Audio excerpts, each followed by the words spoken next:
अभी तक हम सब ने राजकुमार राम के जीवन को देखा। उनके जीवन का यह पथ तो बहुत सरल था। उनको बाधा विपत्ति रूपी कंटक से बचाने के लिए उनके माता पिता गुरु सब थे, पर अब वे विवाह कर जीवन के महत्वपूर्ण पड़ाव में पहुंच गए हैं। चलिए हम आगे देखते हैं कि अयोध्या के राजभवन के राजनीति की बिसात कैसे बिछाई जाती है और उस पथ पर श्री राम कैसे आगे बढ़ते हैं। आरंभ होता है अयोध्या कांड।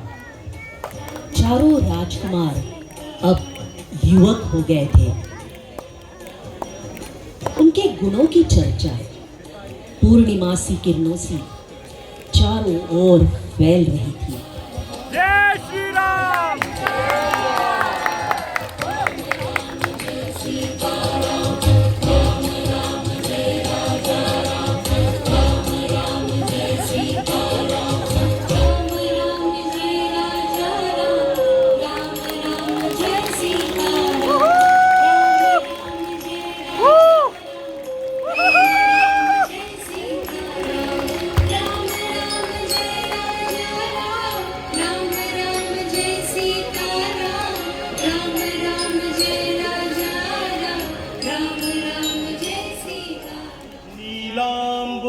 श्यामलकोमलांगं सीता समारोपित वामभागं पाणौ महासायक चारुचापं नमामि रामं रघुवंशनाथम्।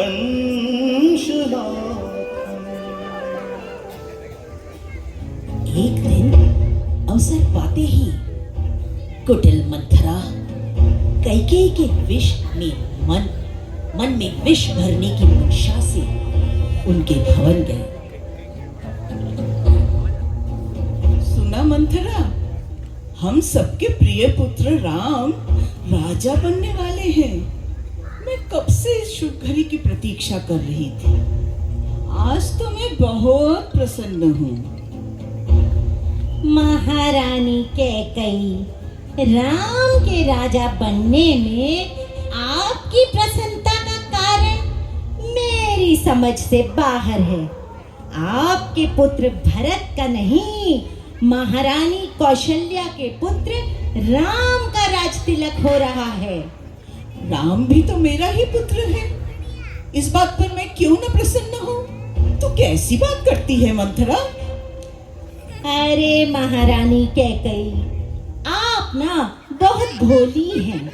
आपको कुछ भी समझ में नहीं आता। तनिक सोचिए, यदि राम राजा बन गए तो वह आपके पुत्र भरत को अपना दास बना के रख लेंगे। वह उनको उनका अधिकार नहीं देंगे। नहीं, ऐसा कभी नहीं होगा। राम के विषय में ऐसे अपशब्द कभी ना कहना मंथरा। आपकी आंखों में भी मायावी राम के नाम की पट्टी चढ़ी है महारानी। अभी भी समय है, सचेत हो जाइए। मैं तो भाई आपके भले के लिए ही कह रही हूँ। अच्छा, तो फिर मुझे क्या करना चाहिए मंथरा? आपको किसी भी दशा में राम का राज्याभिषेक रोकना होगा। आपको स्मरण है ना कि महाराज दशरथ ने आपको 2 वर दिए थे। अब समय आ गया है, आप अपने दोनों वर मांग ले महारानी। एक युक्ति सुझाती हूँ। कोप भवन में चली जाएं।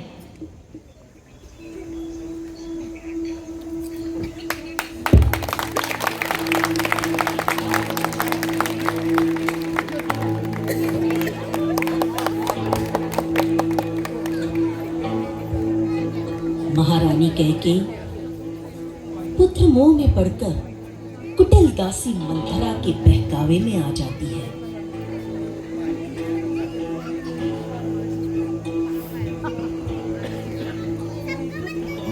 कैकेयी को भवन में जाकर बैठ जाती है।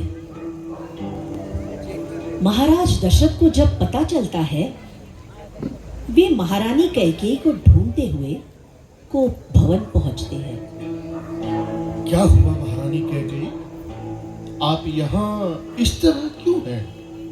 क्या कष्ट है? चलिए अपना राजवेश धारण करिए। राम के राज्याभिषेक का मुहूर्त निकला जा रहा है। सब आपकी प्रतीक्षा कर रहे हैं। नहीं महाराज, मुझे क्षमा करें, आज तो मैं कहीं नहीं जाऊंगी। परंतु क्यों महारानी? यदि मुझसे कोई अपराध हो गया हो तो मैं उसके लिए क्षमा मांगता हूँ। कृपया आप कारण बताएं। तो फिर सुनिए महाराज, मैं आपको स्मरण कराना चाहती हूँ कि देवासुर संग्राम में विजय के पश्चात आपने मुझे 2 वर दिए थे। हाँ हाँ, मुझे भली भांति स्मरण है। आज वो दोनों वर मांगने का समय आ गया है महाराज। आज मैं आपसे वो दोनों वर मांगती हूँ। अवश्य महारानी, कहिए आपको क्या चाहिए?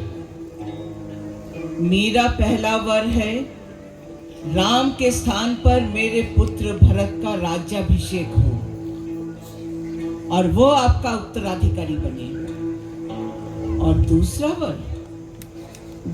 वर है, राम को 14 वर्ष के लिए वनवास। महारानी कैकेयी, कृपया ऐसे वर न मांगिए। राम भी आपके पुत्र समान है, वह योग्य उत्तराधिकारी है। अयोध्या की प्रजा उन्हें राजा के रूप में देखना चाहती है। राम अपने अनुज भरत को यथोचित सम्मान देंगे।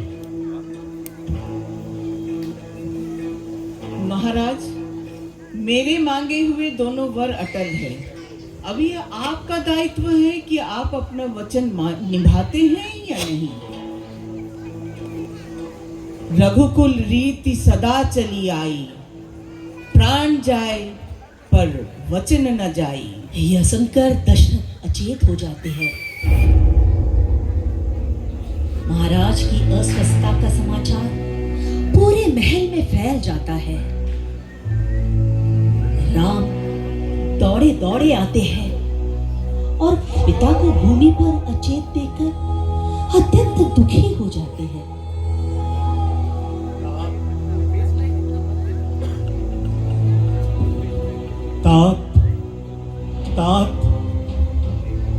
तात ऐसे अचेत क्यों हो गए माता? राम, मैंने तुम्हारे पिता से 2 वर मांगे हैं। पहला, तुम्हारे स्थान पर मेरे पुत्र भरत का राज्याभिषेक, और दूसरा, तुम्हारे लिए 14 वर्ष का वनवास। किंतु ऐसा प्रतीत होता है कि तुम्हारे पिता अपने वचनों का पालन करने में असमर्थ हैं। अरे इतनी सी बात, इस हेतु आपको वर मांगने की आवश्यकता नहीं थी माँ। आप निश्चिंत रहिए, मैं सहर्ष वन चला जाऊंगा। मैं पितृवचन निभाऊंगा।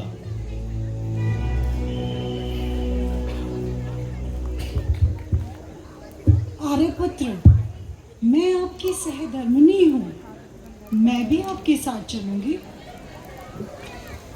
नहीं प्रिय, मुझे अकेले ही पिता के वचनों का पालन करना होगा। वन का कठिन प्रवास आपके अनुकूल नहीं है। मेरा ये धर्म है कि प्रत्येक स्थिति में मैं आपके साथ रहूं। कृपया मुझे अपने कर्तव्य पथ से विमुख न करें स्वामी। सीता के तर्कसंगत आग्रह को सुनकर अंततः राम सीता को अपने साथ ले जाने की सहमति देते हैं।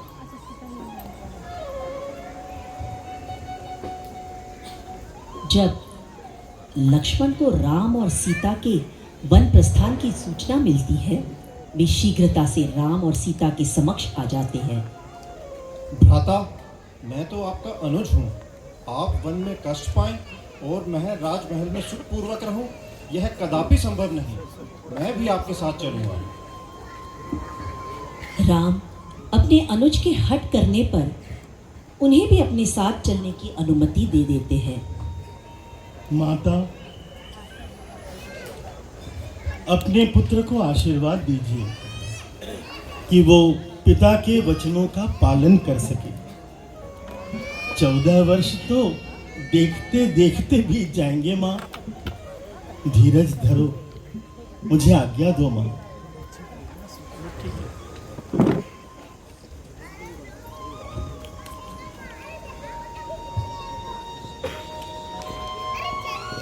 लक्ष्मण भी माता सुमित्रा से आज्ञा लेते हैं। जाओ पुत्र, जहाँ राम वहीं तुम्हारी अयोध्या। अवध तहाँ जहाँ राम निवासा, दिवस तहाँ जहाँ भानु प्रकाशा।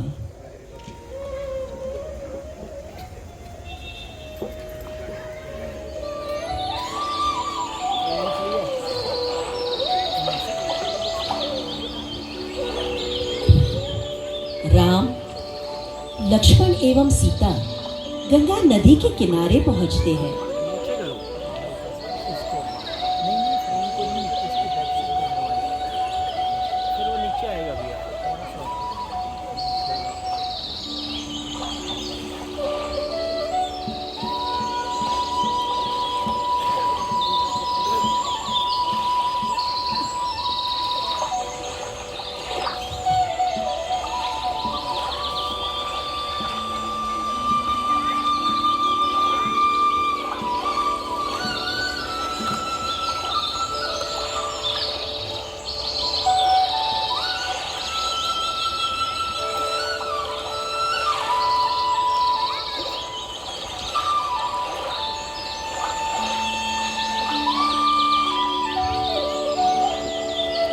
केवट भाई, हमें गंगा के उस पार ले चलो। परम भक्त केवट को प्रभु की चरण पखारने का बहाना मिल गया। मेरी छोटी सी है नाव, तेरे जादू भरे पाँव, डर लागे मोहे राम, कैसे बिठाऊं तुहे नाव में, नाव में, नाव में। मेरी छोटी सी है नाव, तेरे जादू भरे पाँव, डर लागे मोहे राम, कैसे बिठाऊं तुहे नाव में, नाव में, नाव में। जब पत्थर से बन गई नारी, ये तो लकड़ी की नाव हमारी।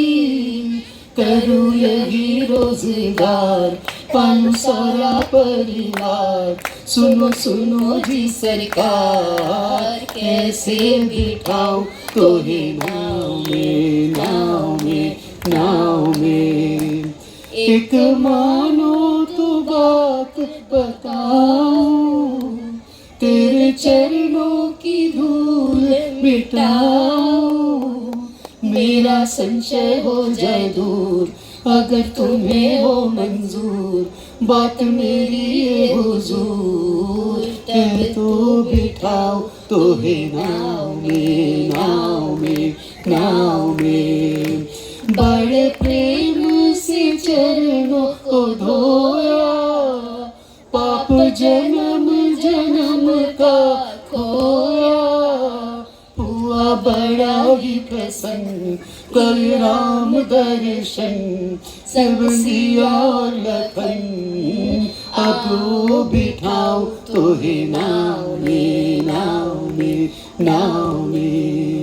मेरी छोटी सी है नाव, तेरे जादू भरे पाँव, डर लागे मोहे राम, आओ बिठाओ तोहे नाव में, नाव में, नाव में। जय श्री राम।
शत्रुघ्न, आप दोनों का स्वागत है।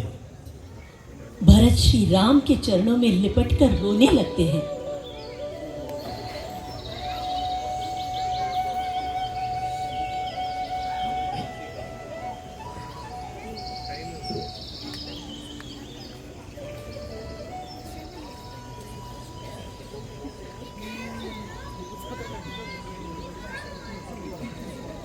भरत, अयोध्या में सब कुशल मंगल तो है?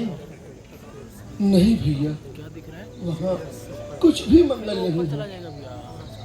आपके वियोग का कष्ट पिताजी सह नहीं पाए और उनकी मृत्यु हो गई।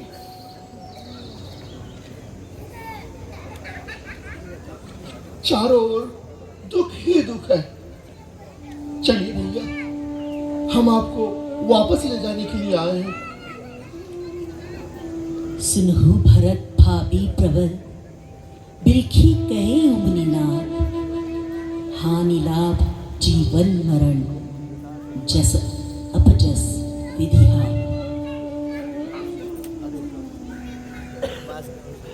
प्रिय भरत, हमें पिता का वचन निभाना है, इसलिए तुम अयोध्या जाकर राजधर्म का पालन करो और मैं वन में वनवास की अवधि पूरी करूं।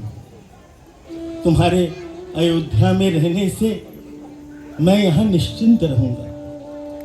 भैया, वो राज सिंहासन आपका है, उस पर मेरा कोई अधिकार नहीं। आप तो केवल अपनी चरण पादुका मुझे दे दीजिए।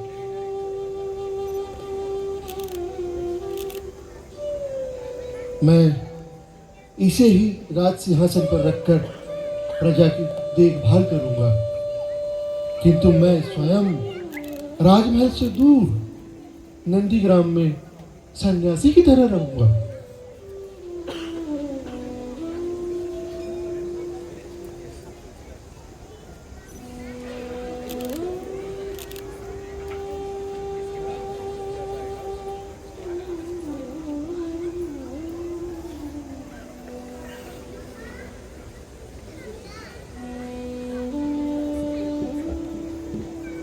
राम की आज्ञा अनुसार भरत शत्रुघ्न के साथ लौट जाते हैं।